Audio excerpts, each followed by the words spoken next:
Prepare for lush greenery with a slight industrial edge, as we're going to look at what the world of Nordhaven from the Business and Hobbies expansion pack offers, including its key features and secrets. Let's get started. Now this world has only two neighborhoods, being Iverstad and Gammelvik, which I do think should have been bumped up to 3 neighborhoods minimum considering that it comes with an expansion pack. Anyway, we're going to begin in the industrial area being Iverstad, which features 6 lots, and if we start at the bottom right of the area, there's a relatively large space with lots of roads. These roads not only frame 2 open lots, but additionally a couple of small parks, one of which has some usable playground equipment inside of it. There's also a rather concreted area with steps that lead down to the water, and you can actually go swimming in the water nearby to these steps as well. And if you're going swimming, then you might want to swim to the rather cool looking mermaid statue that birds take shifts sitting on top of. If by some chance you wanted more statues, then know that further behind it on land is a colour matched whale statue too.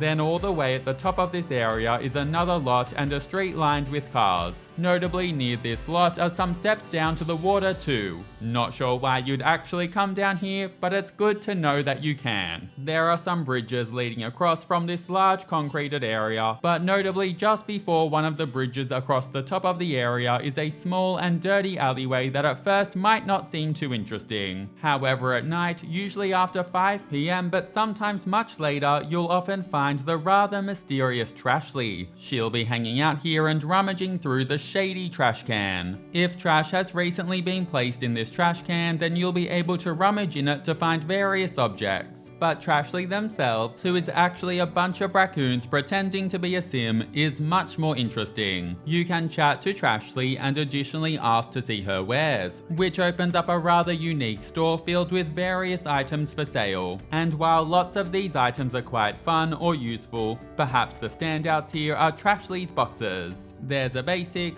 better, and best box, and opening them will provide you with various objects or collectibles, or sometimes nothing at all. Perhaps the main draw card of these boxes is that opening them has a chance to see you obtain one of Trashly's certified art pieces, which is part of a new art collection that features paintings that you've likely seen before, but with a bit of a twist. Often a raccoon twist, I might add. There are 16 of these to get your hands on, and they're a bit of fun. Though I would say simply buying and opening a few hundred boxes from Trashly to get them isn't the most engaging way to be able to find them. It should also be noted that occasionally Trashly will straight up sell a painting from their collection too. Now let's exit the alley and focus back on the bridges. And the lower or smaller of the bridges leads to another small kind of concrete island that features another lot. Below this lot nearby the water is a wooden boardwalk with a couple of seats. However, more interestingly is that above this lot is the neighborhood's meetup space. This area features a public market table that you can use to sell your wares by first stocking it, then tending the table, choosing a markup, and beginning a yard sale event. And this is a pretty great way to sell any wares that you might have. There are also 4 stalls here that open daily, selling food,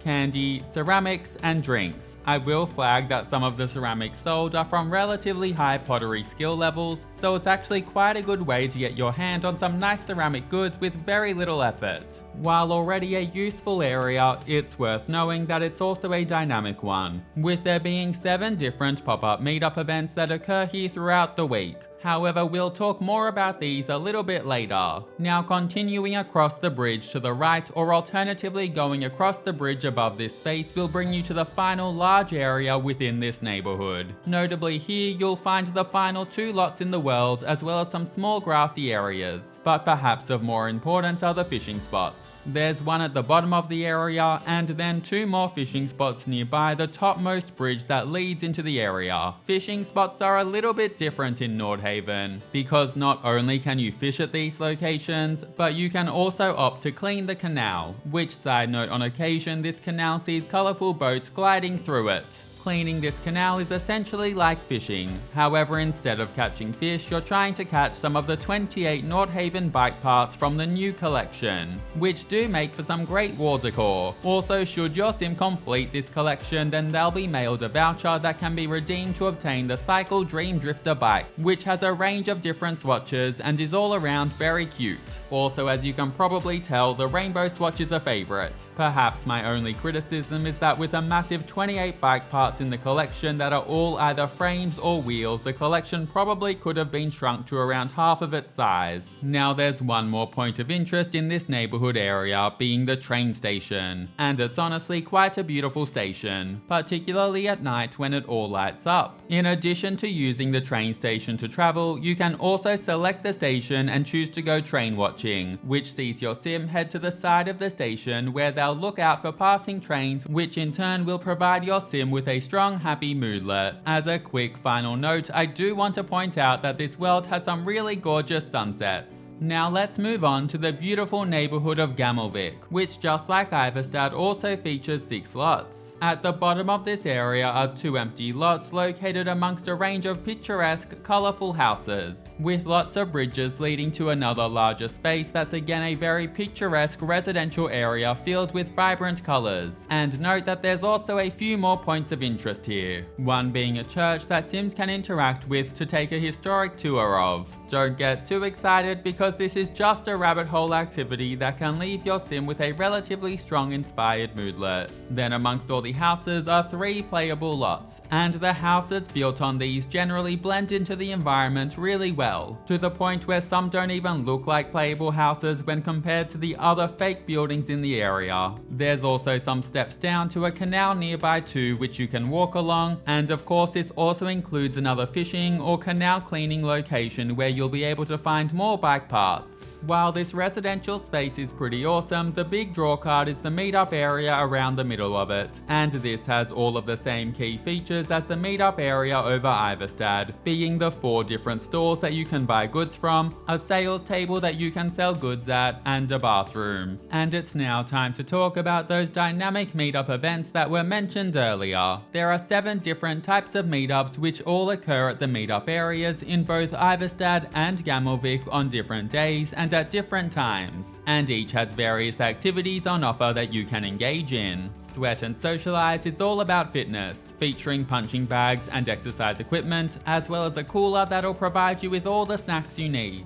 Spotlight Stars provides sims with various instruments to play and a microphone to make use of, as well as a cooler where you can grab some refreshments. Pottery and Pals, as you might expect, features pottery wheels and kilns that sims can use to make pottery and satisfy all their ceramic needs. Munch and Mingle features a bar and grill alongside a couple of picnic tables, so it's essentially a place to grab some food and drink. Then Galactic Gambits provides a chess set and 2 telescopes, making it a rather logic-focused meetup. Creative Cowork is probably the best one, featuring easels to paint at, a woodworking table to craft things on, a bonsai tree that can be shaped, as well as an activity table that children can use to craft things. So there's actually quite a bit to do here. Also, sometimes sims will hang out and knit here as well if you have nifty knitting. Finally, Writers and Readers features a whiteboard that sims can hold lectures on, as well as some picnic tables for sims to sit at and read. Note that I'll pop the full schedule and meetup times in the description.